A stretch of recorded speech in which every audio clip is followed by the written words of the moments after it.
Bonjour, c'est Ursule encore.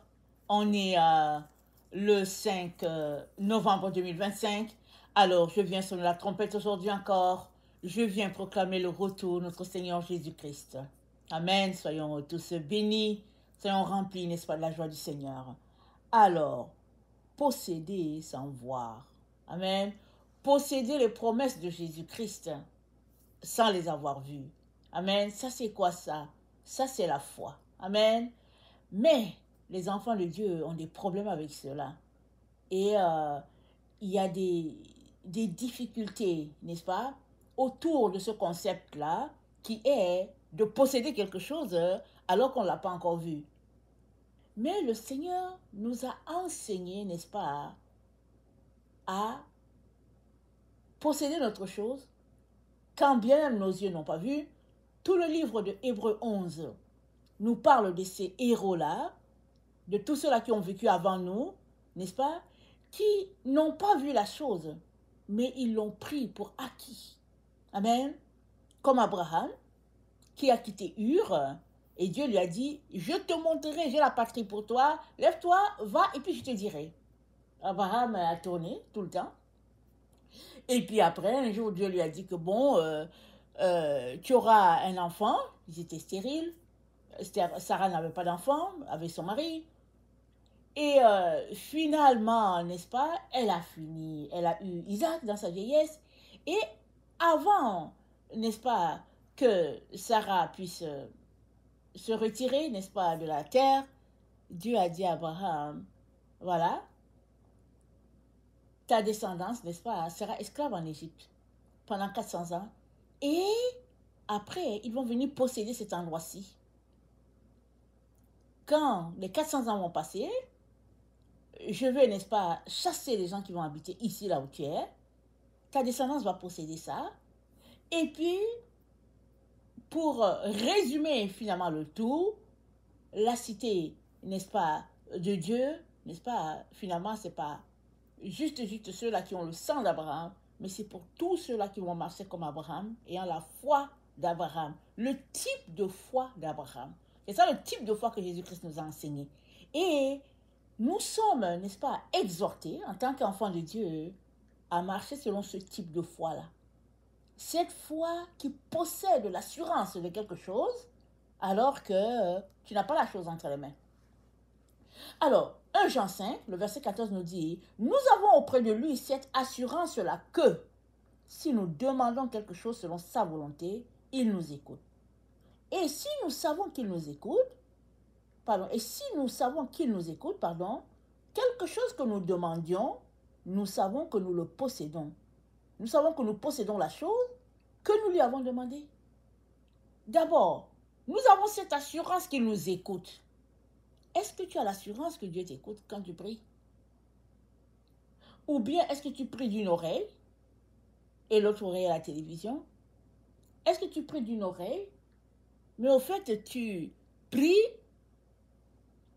juste avec des mots, mais ton esprit est ailleurs?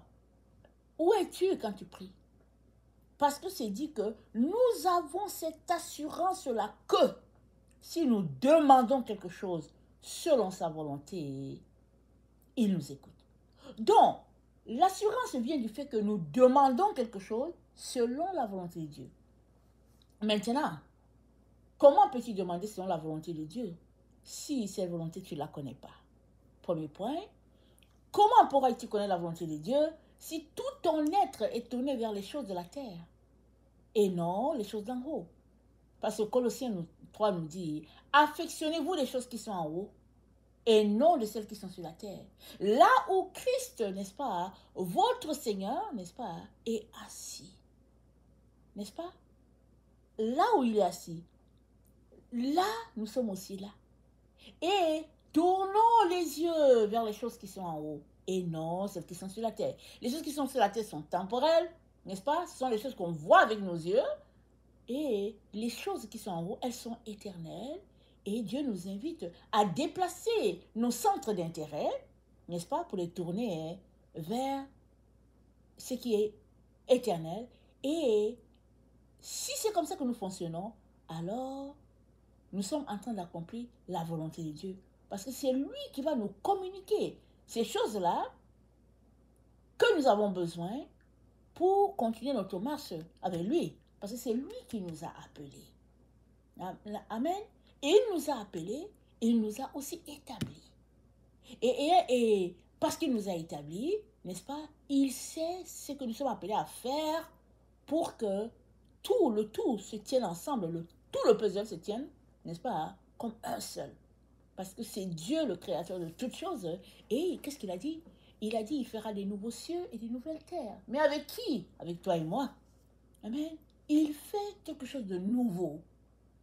Et il le fait avec tous les volontaires qui sont fatigués de la vie des ténèbres et qui ont soif de la vie de lumière, qui ont soif de cette vie abondante, n'est-ce pas? Cette vie dépouillée de toute corruption de ce monde. Dieu bâtit la nouvelle terre, les nouveaux cieux avec des personnes volontaires. Et c'est dit au verset 15, et nous savons que s'il nous écoute, parce qu'il écoute, n'est-ce pas? Et nous savons que s'il écoute, quelque chose que nous demandons, nous le possédons. C'est là où réside le problème de plusieurs.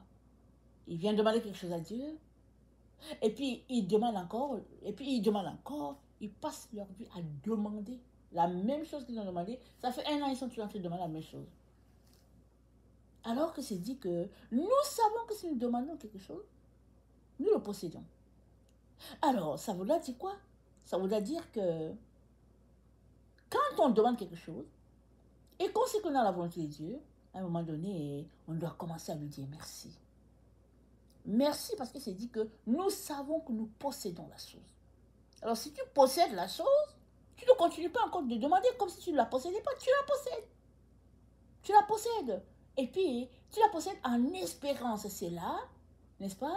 Et puis, alors que tu dis merci, alors que tu loues le Seigneur, et que tu le célèbres, tu fais venir la chose en ta direction.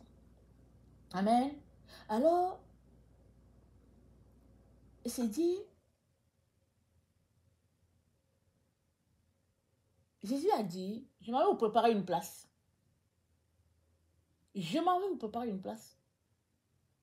Et quand tout sera prêt, je reviendrai. Mais, qu'est-ce qui se passe? Beaucoup d'enfants de Dieu croient ça.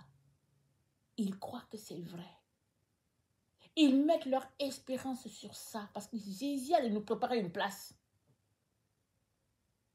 Pourquoi est-ce que beaucoup d'enfants de Dieu croient que c'est vrai? Parce qu'ils se disent que c'est au paradis. Donc ils croient que c'est vrai. Ils ont mis leur foi, leur espérance en Jésus. Jésus qui est venu, Jésus qui est parti. Alors ils se disent, ça c'est vrai. Mais c'est aussi vrai pour toutes les autres choses que tu demandes à Dieu. Tout ce que Dieu aimerait, c'est que tu puisses déplacer, n'est-ce pas, ton centre d'intérêt pour le localiser à l'endroit où se trouve Jésus. Et Jésus, il est dans la gloire. Il est dans le monde indéfini. Il est dans l'éternité, Jésus. Alors que tu as demandé quelque chose et que lui, il est dans l'éternité, il te dit que tu possèdes la chose. Et cette chose-là, elle va se manifester à toi selon le timing de Dieu et le moment où tu auras grandi, où tu auras mûri, où tu auras fait comprendre à Dieu qu'au fait, tu es passé du bébé à l'adulte et qu'il peut te faire confiance pour ce truc-là. Parce que Dieu peut nous confier quelque chose et après quelques secondes, on l'a dilapidé, on l'a balancé et puis c'est fini. On a gaspillé complètement ce qu'il nous a donné. Et au lieu d'aller répandre la bonne nouvelle, voilà, on l'a juste bâclé et puis ben, c'est fini. Alors que le message que Dieu t'a donné, peut-être que c'est juste un seul slogan, genre un peu repentez-vous, un peu comme Jean-Baptiste. Jean-Baptiste, il avait un seul mot, c'était la repentance, mais Jean-Baptiste l'a fait du long en large jusqu'à ce que quand son temps est fini, c'est-à-dire quand Jésus est venu est venu, le temps de Jean-Baptiste était fini, Jean-Baptiste est parti. Il avait un seul message. Alors, le message de Dieu pour toi, c'est quoi? C'est allez, faites de toutes les nations mes disciples. Baptisez-les au nom du Père, du Fils et du Saint-Esprit, enseignez-leur à observer mes voies. Ça, c'est le message de Jésus pour chaque personne qui va lui donner sa vie. C'est le message de Jésus pour toi, c'est le message de Jésus pour moi. Chacun, n'est-ce pas, est appelé à aller faire ça. Maintenant, le moyen, c'est dans la présence de Dieu que Dieu va nous communiquer comment faire. Et il se fait que, n'est-ce pas, nous sommes bloqués, nous sommes empêchés d'aller faire de toutes les nations des disciples parce que nous avons un problème avec la possession des choses. Comme je vous dis, Dieu n'a rien contre toi ayant toutes les bénédictions de la terre matérielle, il n'a rien parce qu'on a les exemples d'Abraham, les exemples de Joseph, les exemples de Salomon, on a des exemples à ne pas en finir des personnes bougrement riches, n'est-ce pas? De ce que Dieu a fait. Le problème, ce n'est donc pas le fait, n'est-ce pas, de posséder des choses. Le problème, c'est que ces choses-là puissent te posséder. Et une fois que ces choses-là te possèdent, tu as de la difficulté à aller. Parce que tu es centré, n'est-ce pas, à tes propres projets. Puisque la possession des choses est un problème. Alors tu cours à tel projet, tu cours à tel autre, tu cours à tel autre, tu cours à tel autre. Alors que le Seigneur a dit, mettez en priorité le royaume de Dieu. Toutes les autres choses vont venir après. Mais mettez en priorité le royaume de Dieu. Et ça, ce n'est pas juste pour ceux-là qui vont à l'église, ou bien ceux-là qui disent qu'ils sont les serviteurs de Dieu. C'est pour tout le monde. Tout un chacun est appelé à mettre en priorité le royaume de Dieu. C'est-à-dire, dans la fonction où Dieu t'a appelé, n'est-ce pas? Dieu doit être prioritaire en toutes choses. Et tout le reste va découler.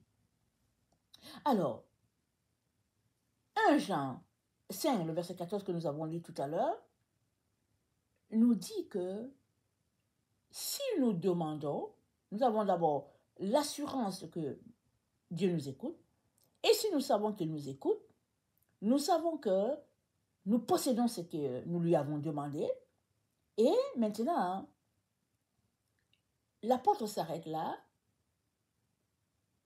et il fait tout de suite un lien avec, n'est-ce pas, un péché.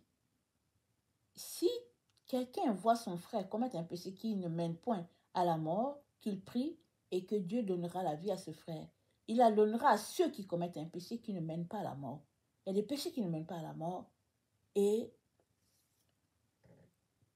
tout péché est un péché.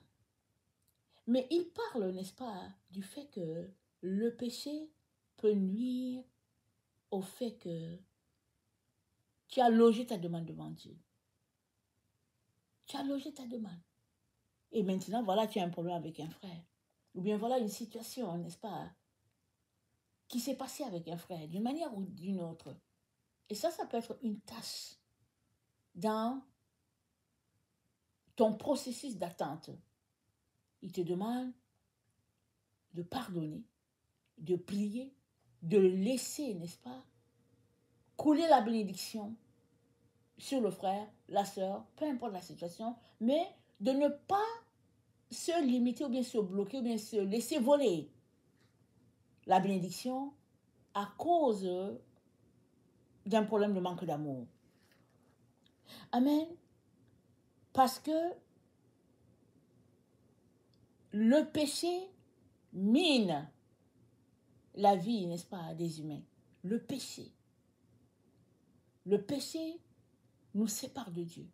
Et ça mine, n'est-ce pas, notre marche en direction de ce que le Seigneur a pour nous. Alors, il vient nous encourager, n'est-ce pas, à laisser de côté les manigances du malin, les manigances de l'ennemi, et de nous concentrer sur notre Dieu, sachant que nous sommes en train de marcher dans sa volonté.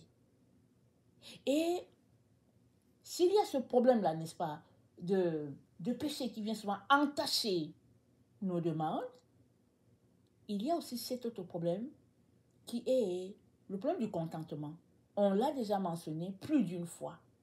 Ce problème-là, le manque de contentement, n'est-ce pas, c'est un problème qui mine la vie des enfants de Dieu. Dans 1 Timothée 6,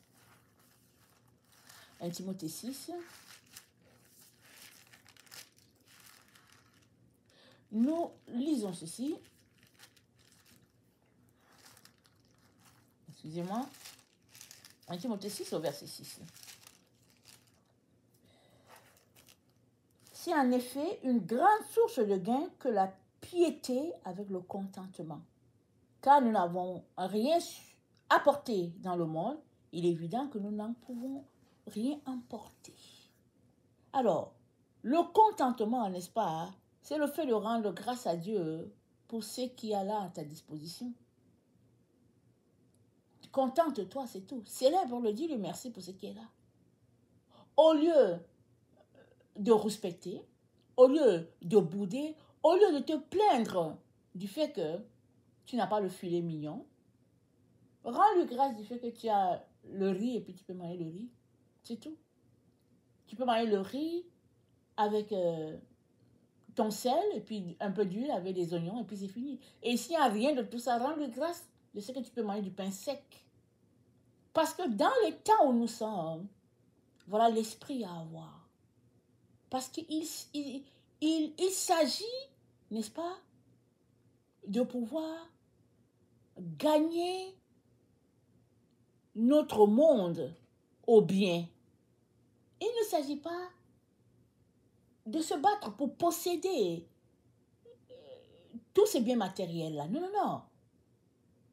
On est en train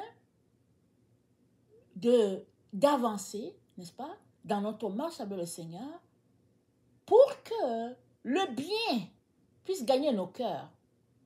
Il n'y a personne qui est sans péché, qui atteint, n'est-ce pas, une certaine gloire, et puis tous les autres sont des pécheurs. Pas du tout.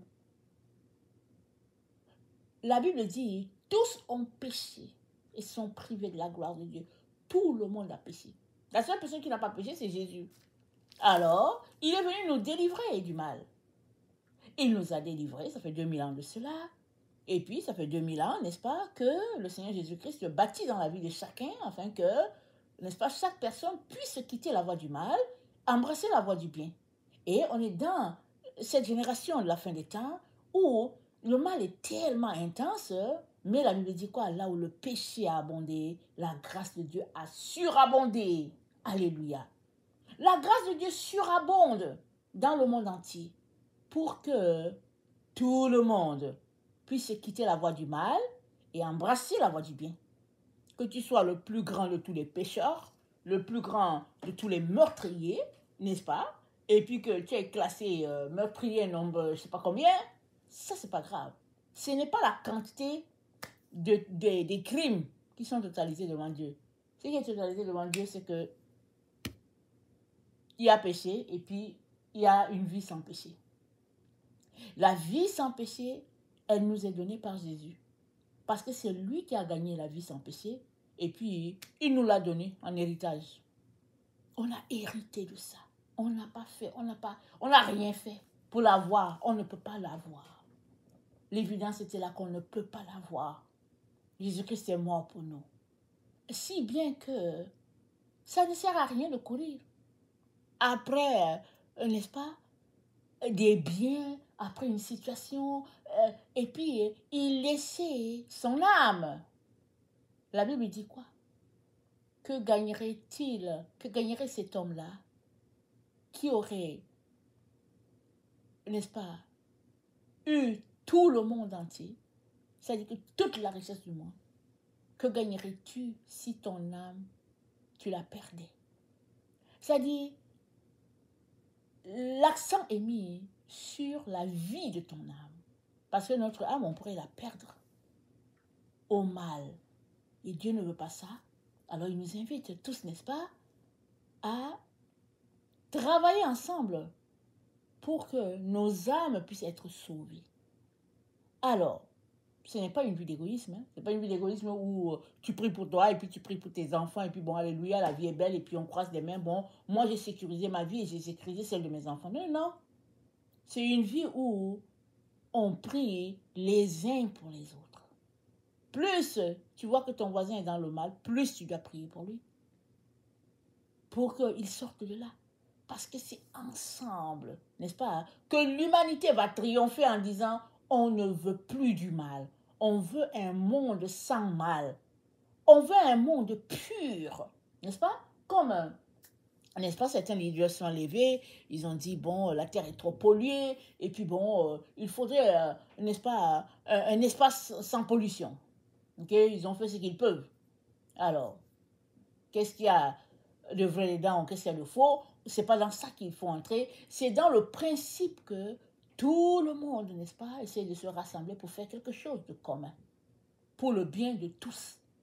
C'est la même chose ici. La même chose avec Jésus. Jésus aimerait qu'on se donne tous la main. Qu'on soit le leader le plus influent de la terre, qu'on soit l'homme le plus riche de la terre, peu importe qui on est, Jésus aimerait qu'on se donne tous la main pour extirper le mal de la terre. Et ça, c'est ensemble. Pendant que l'un, n'est-ce pas, se verse dans ses affaires de crime, toi, tu pries pour lui si tu le sais. Tu pries. Et Dieu, il écoute. Amen, il écoute. Il dit quoi? Il dit que, alors que tu demandes quelque chose, si nous savons qu'il écoute, n'est-ce pas, alors nous possédons. Alléluia, nous possédons ce que nous avons demandé. Alors, qu'est-ce que nous demandons? Nous demandons à Dieu un monde où il fait bon de vivre. Un monde où le mal a été extirpé, le mal a été ôté. Et les gens, n'est-ce pas, sont renouvelés. N'est-ce pas, dans leur être, dans leur esprit. Voilà ce qu'on aimerait. Alors, on pourrait s'arrêter pour dire, ça ne peut pas arriver. Il y a la guerre partout, il y a ceci, c'est une situation impossible. On pourrait s'arrêter là-dessus et continuer de confesser le négatif. Mais on pourrait aussi s'accorder avec Dieu, parce que la parole de Dieu dit, il vient un temps sur la terre où le lion dormira dans le même gîte que l'agneau et il n'y aura pas de mal.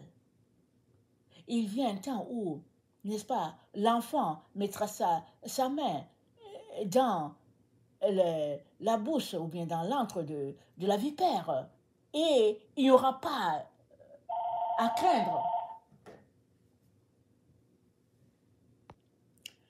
Excusez-moi. Alors, comment quelque chose comme ça pourrait-il se passer? Comment est-ce que un enfant, n'est-ce pas, peut être en train de s'amuser avec une vipère et il n'y a pas de problème? C'est possible parce que Dieu l'a dit. La parole de Dieu s'accomplit toujours. Maintenant, c'est que toi et moi, nous puissions nous accorder avec Dieu. Dans Ésaïe 49, excusez-moi, n'est-ce pas, le bruit du téléphone, c'est un peu, je suis désolée. Alors, Ésaïe 49 au verset 8 dit, « Ainsi parle l'Éternel, au temps de la grâce je t'exaucerai, et au jour du salut je te secourrai. Je te garderai et je t'établirai pour traiter alliance avec le peuple, pour relever le pays, et pour distribuer les héritages désolés, pour dire aux captifs, sortez, et à ceux qui sont dans les ténèbres, paraissez. Ils paîtront sur les chemins. Ils trouveront des pâturages sur tous les coteaux. Ils n'auront pas faim, ils n'auront pas soif. Le mirage et le soleil ne les feront point souffrir, car celui qui a pitié d'eux sera leur guide. Il les conduira vers des sources d'eau. Je changerai toutes mes montagnes en chemin, et mes routes seront frayées. Les voici, ils viennent de loin, les uns du septentrion et de l'Occident, les autres du pays des Sinim. Cieux, réjouissez-vous, terre, soit dans l'allégresse, montagne, éclatez de cris de joie, car l'Éternel console son peuple, il a pitié de ses malheureux. C'est qui ces gens-là? Mais c'est tous ceux-là qui auront décidé, n'est-ce pas, de s'accorder avec Dieu dans son projet de bâtir une terre, n'est-ce pas, où le mal est ôté. On pourrait s'arrêter et réfléchir pour dire, mais comment c'est possible? Comment est-ce que c'est possible? Je ne nous encourage pas à faire ça. parce que ce serait une perte, n'est-ce pas, de temps. Parce que c'est Dieu qui est le maître du temps et des circonstances. Il sait quand il va faire arriver cela. Mais toi et moi, ce que nous avons, n'est-ce pas, comme recommandation, c'est de nous accorder avec lui et de nous concentrer à travailler à ce projet-là avec lui. Et ça commence par travailler sur nous-mêmes, c'est-à-dire laissant de côté, n'est-ce pas, cette vie qui nous pousse à courir après des choses qui nous distraient. De nous contenter de ce qui est là afin de travailler sur nous-mêmes. Quand je dis nous-mêmes, c'est travailler, faire sortir toutes ces choses-là qui nous gardent dans les ténèbres. Et ça prend souvent de se concentrer, de lire la Bible, de prier, de chercher à écouter Dieu, à entendre, n'est-ce pas, qu'est-ce qui se passe vraiment à l'intérieur de nous-mêmes et de dire au Seigneur, Seigneur, aide-moi, Seigneur, aide-moi à changer, aide-moi, n'est-ce pas, à avoir du succès dans ce boulot que tu m'as confié. Et puis si tu es un leader politique, aide-moi à conduire le peuple dans la vérité, n'est-ce pas? Aide-moi à encadrer mon peuple, à les nourrir et tout. Parce que comme je l'ai déjà mentionné, le roi Nebuchadnezzar, c'était un roi païen. Mais il s'occupait de son peuple, il donnait à manger à son peuple. Alors, qu'est-ce que Dieu a fait? Dieu a dit à Israël, à Juda, ok, comme vous là, vous ne m'avez pas écouté, et que Dieu avait prévu que la terre soit mise en jachère, Dieu a dit, ok, je vous dis de respecter le sabbat, vous ne voulez pas respecter le sabbat, alors je vais vous déporter chez le roi Nebuchadnezzar. Et la terre aura son repos, et les animaux auront leur repos, et puis là-bas chez le roi Nebuchadnezzar, il va s'occuper de vous. Vous n'aurez pas de problème, vous n'allez pas souffrir, parce que Dieu ne les a pas envoyés en Égypte, où le pharaon les avait déjà maltraités, non, il les a envoyés chez le roi Nebuchadnezzar. Et pendant qu'ils étaient là-bas, Dieu a visité le roi Nebuchadnezzar, il a donné sa vie à Dieu. Tout cela pour dire que, n'est-ce pas, Dieu aimerait que tous les hommes soient sauvés. Tous les hommes. Dieu n'a rien contre les différents leaders. Il aime tous les leaders politiques. C'est lui, n'est-ce pas, hein, qui établit les uns et les autres. Et il sait tout ce qui se passe. Et tout ce qu'il veut, c'est qu'ensemble, nous prions pour nos leaders, nous prions pour que la volonté de Dieu se fasse et que, n'est-ce pas, la terre entière soit unie à ce projet-là, mais un projet, n'est-ce pas, d'envoyer la paix et puis un monde sans calamité, sans ténèbres. C'est ça que Dieu aimerait pour nous. Et quand nous lisons Genèse 11, c'est dit que le peuple parlait d'une seule voix. Ils ont dit, ok, on va bâtir une tour, on va aller trouver Dieu. Dieu les a dispersés. Pourquoi? Parce qu'ils étaient enclins au mal. Alors imaginez, un peuple enclin au bien, n'est-ce pas? Dieu va encore nous unir davantage. Parce que ce n'est que ça qu'il veut, parce que c'est son projet. Amen. Alors je nous encourage tous, n'est-ce pas, à nous tourner, à nous accorder avec Dieu. Et dans Philippiens 4, le verset 11, nous sommes encouragés par notre frère qui a combattu Dieu tout au long de sa vie pour arriver à la conclusion que tout ça, ça ne servait à rien. Alors, Philippiens 4, le verset 11, voilà ce qui est dit. C'est dit, au fait, attendez.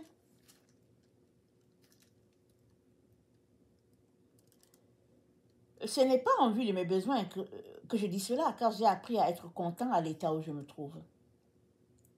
C'est très important le contentement. On a besoin d'apprendre à être content et fonctionner avec ce qu'il y a là. Afin, n'est-ce pas, de sauver ce qu'on peut sauver. Et puis donner un coup de main à tel autre. Amen. Qui peut-être son besoin est plus grand. Parce que tout ça, ça compte pour nous. Ça compte pour nous devant Dieu.